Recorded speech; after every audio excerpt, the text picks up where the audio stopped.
Hello everyone and very welcome to Journalingo. Now today we're inside PLO Lumumba Foundation, and as you all know, the PLO Lumumba Foundation is one of the very important foundations in terms of supporting young people.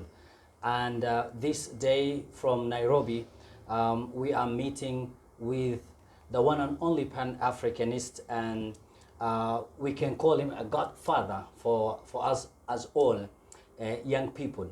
And this day is an extraordinary day, so that we have a very a face-to-face talk with Professor Lumumba.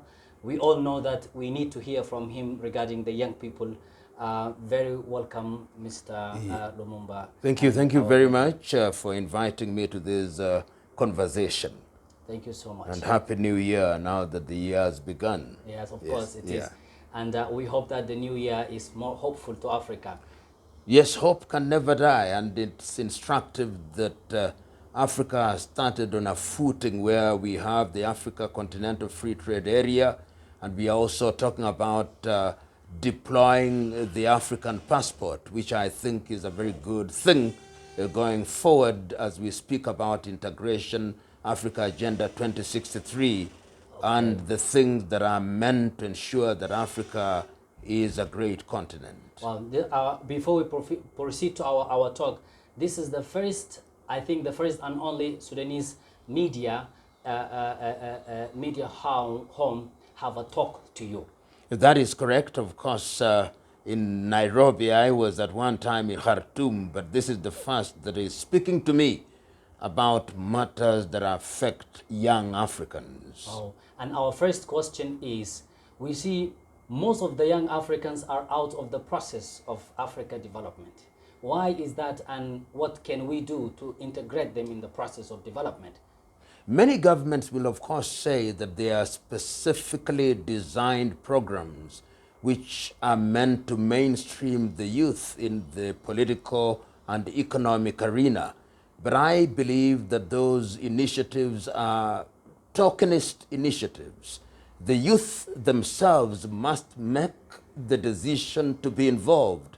And when they do, they will discover that space will emerge for them. And we have seen in many countries where the youth have come forth and asserted themselves, they find their space. So don't wait to be invited to the dinner table. Okay. Be present at the dinner table, and you'll discover to your surprise that there is space for you. What a single country can do to develop the youth and bring them in the institution? Each country, of course, in Africa have their own unique programs and unique approaches to dealing with matters involving the youth. And it depends on what programs the youth want to be involved in. And I've always said something that I think is critical. Being a youth is not a permanent stage. It is a transition. So when you are a youth, you do the things that are meant to prepare you for adulthood, whether it is in agriculture, whether it's in the economic arena, whether it's in the political arena. You are preparing a space that will ensure that society grows, and it does so on the basis of clearly identified programs, and you use the energy of your youth to prepare a country that you'll find solace in when you grow old. Okay.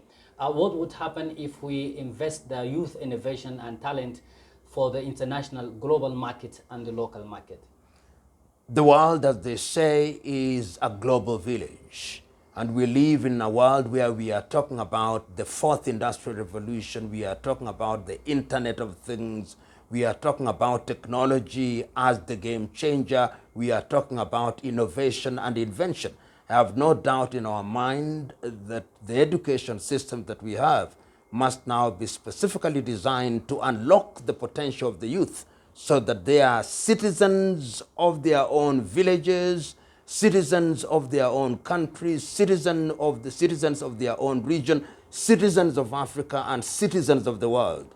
Because ultimately, we Africans must remember that we are not just competing amongst ourselves, but we are competing with other civilizations in order to have a presence in the economic and political arena. Oh, that's a very wonderful. Also, we have another problem or a youth issue, which is they lost the trust between the youth and the community and the governments. We need to create a trust, build a trust between the government and youth. Without doubt. And that requires, among other things, that governments must be very deliberate in the manner in which they engage the youth. They have got to recognize the things that the youth need in order to grow, whether it's in the education arena, whether it is in the arena of creativity or innovation, whether it is in the arts. So those efforts must be made. And I want to say that quite a number of African governments with different degrees of success have tried to initiate these programs. So where there have been weaknesses, my recommendation is that the youth must be involved. You don't simply emerge with what you consider to be a solution to the youth problems. You've got to engage the youth. The youth do know what they want, what they need, and those must be fitted within the overall program of the nation. And that is why it becomes very important to engage the youth, to ensure that programs that are created are programs that they need and are capable of participating in. The youth, most of them are seeking chances and opportunities out, while others creating it inside and making impact. You know, grass, as they say, is always greener on the other side. All right. But I've always asked the question, why is it that if you look at the world, the Chinese want to come here, the Indians want to come here, the Lebanese want to come here, the Arabs want to come here? There must be something here which attracts the entire world. So this deception that you've got to cross the Mediterranean Sea or be humiliated at the embassy of France or Italy or the United States of America or the United Kingdom or whichever Western country in order to travel to those countries to realize the dream is essentially a mirage. And in any event, if you go to such countries without proper qualifications, you engage in activities which in real sense are modern day slavery. It is our duty to ensure that we do things in this continent of Africa, and there is no shortage of things. Africa is the frontier that we need to be present in going forward.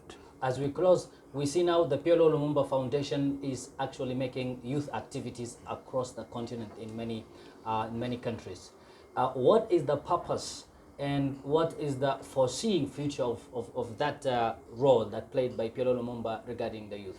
We are making our contribution. We are under no illusion that we have a magic bullet that will solve all the problems of young people. But we are saying that going forward, we have a duty to work with young people to ensure that they have self-confidence, that they love themselves as Africans and human beings. That is the essence of our mentorship program, that they are engaged in things that change the quality of not only of their lives, but the lives of their community in agriculture, that in the area of the arts, that they are present in that arena, that in the area of innovation, they are present in that arena. And you'll be amazed that young people are actually very clear about what they want. What they need in different settings are policies that will create an environment for them to prosper. And our contribution is that we are working with these young men and women and energizing them and holding their hands and guiding them to the extent that is necessary and linking them with men and women who over the years have learned through experience, have made mistakes and have corrected those mistakes so that they are able to warn young people, this is a landmine, don't step on it, follow this other route, because I stepped on this landmine in my younger days and it delayed my journey. So don't have a journey as long as mine, shorten your journey and be better than I am. That is what we are trying to do. All right. This last one question, it will be a little bit specific. You have followed the Sudanese youth revolution over the last 2 years. Till now, there are so many ways to go. What that you want to say to the youth that they keep this very fantastic and amazing revolution ahead and have a positive impact on the country? Revolution and change is not a sprint, it is a marathon race. There will be many instances when those who are engaged in revolution think that they did it for nothing. It is not for the faint-hearted. It is intergenerational. And I would urge the young Sudanese to remember that they did a great thing. They removed a regime that was no respecter of human rights. There'll be many problems. But who said that there would be no problems? So your eyes must remain on the ball. Democracy is sustained by eternal vigilance. Be vigilant and ensure that you continue to work in unity, because unity is the single key that opens all doors, even when it is not easy. So keep up the fight, knowing that there are no instant coffee solutions. It is not going to be easy. You've got to work at it. Sometimes it may not even happen in your lifetime. But as long as you are creating a foundation upon which your children and your children's children will build, that is the contribution you have made. Last word to the all African youth. Oh, young Africans, if Africa is to be great, it must be great on your shoulders. And I have no doubt when I look at Africa, whether I'm looking at West Africa or North Africa or Central Africa or East Africa or the Southern African, I see a new energy that is beginning to emerge. My message to you, arise, make demands of your leaders, and Africa will be great. Okay, Africa. Thank you. Thank